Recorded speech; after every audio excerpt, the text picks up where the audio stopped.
এবং আমাদের দেশে জ্বালানি তেল এবং গ্যাসের কোনো সংকট নেই, সেটা আমরা পরিসংখ্যান দিয়ে আমরা দেখিয়েছি, মাননীয় মন্ত্রী দেখিয়েছেন। এখন কিছু কিছু বিষয়ে আমার না বললেই নয়। আজকে মাননীয় সংসদ নেতা বগুড়া সফরে আছেন, তিনি নেই।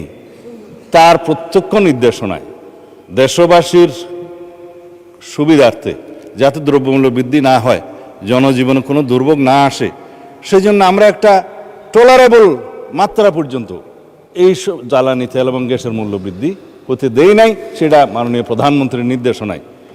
একবারে শেষের দিকে এসে আমাদের ন্যাশনাল ইকোনমি এফোর্ড করতে পারছে না, এবং এই জ্বালানি এবং গ্যাসের মূল্য এখানে কম থাকাতে, তাতে আপনি জানেন যে সব সময় একটা টেন্ডেন্সি থাকে এটা অন্যভাবে অপচয় হওয়ার, আমি খোলাসা করে বলছি না, বা পাচার হওয়ার।